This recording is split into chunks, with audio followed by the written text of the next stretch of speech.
Welcome to the second week of August Lead Code Challenge. For the eighth day, we have the problem of path sum 3. So let me explain what this problem is to start with. So you would be given a binary tree in which each node contains an integer value. Okay. So we have to find the number of paths to find the particular sum. So we'll be given a tree, a binary tree and a sum. We have to find the number of paths that can iterate to generate that particular sum. The thing you have to note over here is the path does not need to start from the root node or end at the leaf node. It can start anywhere in between and end anywhere in between also. So these are things that you need to understand here. But one thing is it should go downwards. Okay, so you can iterate from a parent node to a child node. You should not have up down kind of movement. It should just be a downwards movement from the parent to the child. Okay, you'll be able to understand better with an example. And the tree has no more than 1000 nodes, and this is the range given to us. Okay, so let's see an example to understand the question more clearly. So this is an example given to us. Just a second. So this is an example given to us. So the sum we need to calculate is 8. Okay. So we'll initially start from the root node. We'll see whether we can form the sum of 8 from the root node.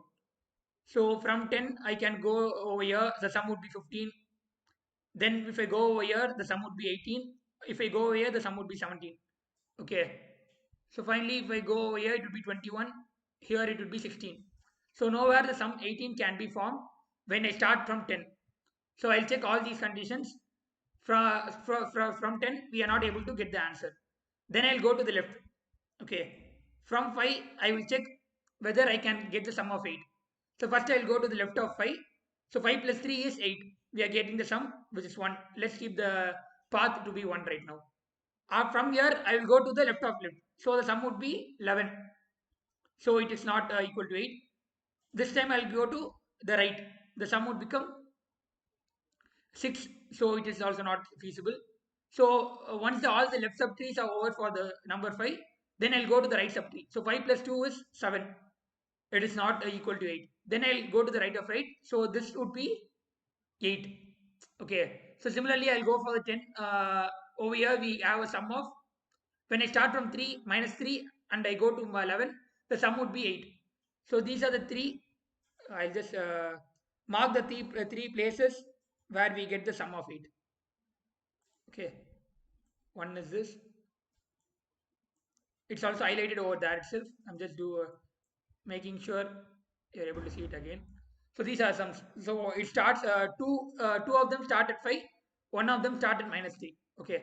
So I hope the question is clear to you.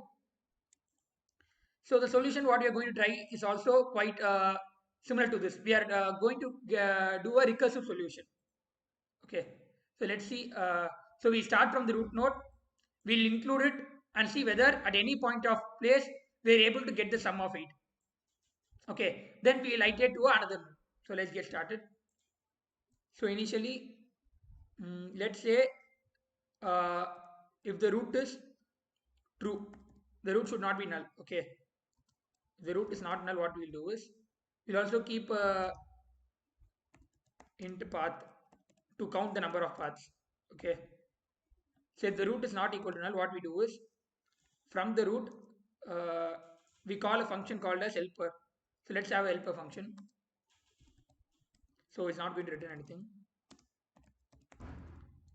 Since we have a global variable, we can return everything over there. So helper, it would also get a root pointer. Okay. And it also has some. Initially, the sum would be passed to us. Okay. In here, what we'll do is from the root, what we do is we call the helper root sum. Okay. So in our example, the root would be pointing to 10 and the sum is 8. So from here, what happens is in the helper, I will check whether if the root is null, I will return directly. Okay, if the root is not null, what I will do is, if root of val, so the value is equal to the sum. If they both are true, what I will do is I'll increment the path. So first value would be 10. I'll check whether 10 is equal to 8. Okay, if it is equal, I will increment the number of paths. Okay, that's the if condition. If it's equal or not, it doesn't matter. Then what we do is, we from the 10 we go to 5. So in this point the sum would be 15. 10 plus 5. Okay, so we go to the left. We again call the helper. Now with the root dot left, and the current sum would be sum minus root dot val. Okay, so understanding this statement. So initially, let's say the sum is 8. So the root value is 10. 10 is not equal to 8. Okay, then what we do is we update the sum to be 8 minus 10, which becomes minus 2. In the upcoming places, we will check for minus 2, whether we will able to find minus 2. At 5, 5 is not equal to minus 2. Then what we do is we update the sum to be minus 2 minus 5, which is minus 7. We'll just after that we'll be searching for minus 7. So what we do is we update the sum to be the value that we need to find. That's how we do, and that's how this check condition works. Okay. Similarly, we do for the right subtree also. We go to the right node, and the sum that we need to search is equal to sum minus current root minus val. Okay, I'll try to go dry run with an example so that you'll have a clear understanding. Okay, finally we'll return. I'm just doing it for the root node. Okay, just stay with me right now. I also do for other nodes. So this code is for, I am the root. I check what whether I could get the sum of 8 while I'm starting from the root node alone. Okay. So but you can start from the root node or you can start anywhere in between. But for this code is just for the root node. Okay. So I will run. So I will not get the correct output over here, but just for the explanation sake. So from 10 we cannot form any value 8. We know that. So the return. But from 10 we can get the value 10. So 10 alone can form the value 10, or 10 and 5 can form the value 15. Okay. So what I do is initially I'll run for this value. So the since I'm just checking for the root, from the root I can't form any 8 value, but I'll pass a custom test case where I want the sum to be 15. Okay, now let's run. So from the sum of 15 I can get.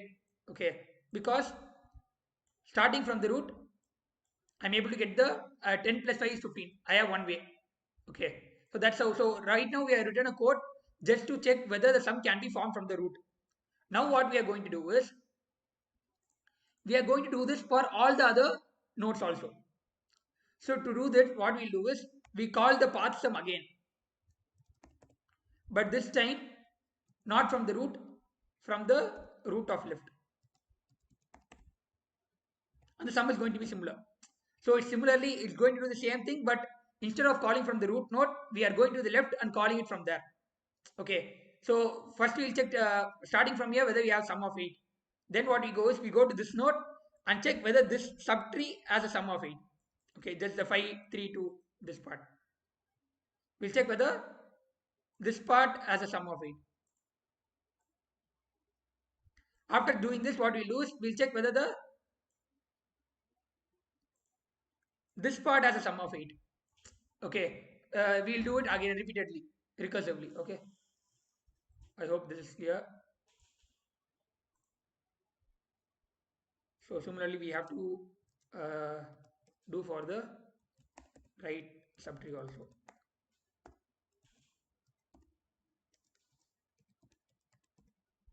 The sum is going to be similar. So let's have the default case of 8.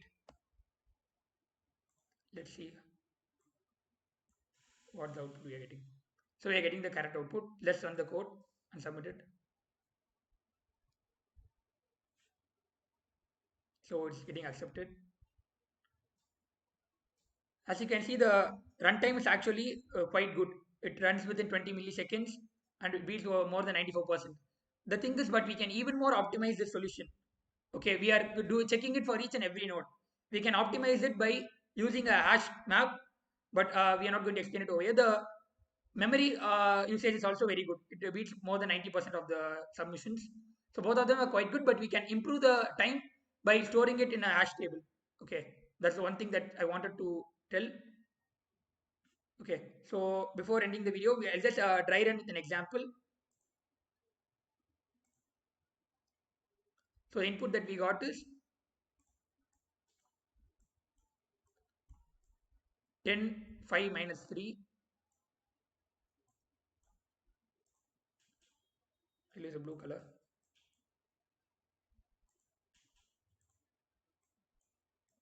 10 was the initial input. From there it had 5 and minus 3. Then 3, 2. From here we had 3 and 2. Okay, let's take this example alone. We want to form the sum of 8. Okay, for this example. So even for this example, it's going to be similar. So I'll just walk you through it. So initially we start over in the path sum. The root would be pointing to 10. The sum is going to be 8. I'll use pink color to denote the sum. The sum is going to be 8. Okay, we are from the root we are starting. We check whether we call from the root and sum. First what we check is whether the root dot val is equal to sum. We check 10 is equal to 8. 10 is not equal to 8. So what we do is we call the left. So the root is currently over here and the sum is equal to sum minus root of val. So 8 minus 10. So the current sum becomes minus 2. Okay. Then this node is called. From this node we check whether we have any this value is equal to minus 2. Okay, that would be checked. 5 is not equal to minus 2. Then what happens is we again call the left. We come over here with the sum value to be sum minus root of val. So minus 2 minus 5, which becomes minus 7. Similarly, we iterate through all the subtrees. This thing happens again and again, and all those values, none of them will satisfy this condition. Okay, root of val is equal to sum. So we end this thing. So this first helper condition is done. Okay. After that, what we do is we go call this sum, path sum of root of left comma sum. So right now, what happens is we call it from here only. The initial call itself is from here. The initial call is from here. Okay. So we check whether 5 comma sum 5 comma the sum would be 8. Okay. I'm using yellow color for this iteration. And initially sum would be the root dot value is equal to 5. So 5 is not equal to 8. Okay. So it goes over here. It will check for the left. So the current point would be over here. And sum would be sum minus root of val. So 8 was the sum would become 8 minus 5, which will become 3. Okay. Now the point would be over here. Now it will check root dot val is equal to sum. So 3 is equal to 3. So what happens is the sum becomes, the path becomes plus plus. So the path value becomes 1. And none of them others will form the sum of 8. Okay. So finally the path would return 1. So that's how it happens. Finally it exits and returns over here. Okay. So I hope it's quite clear. So we ran with an example and we see how we got the path value. So yeah, that's it for this video. If you have any doubts, put them in the comment section and thank you. See you in the next video. Bye bye.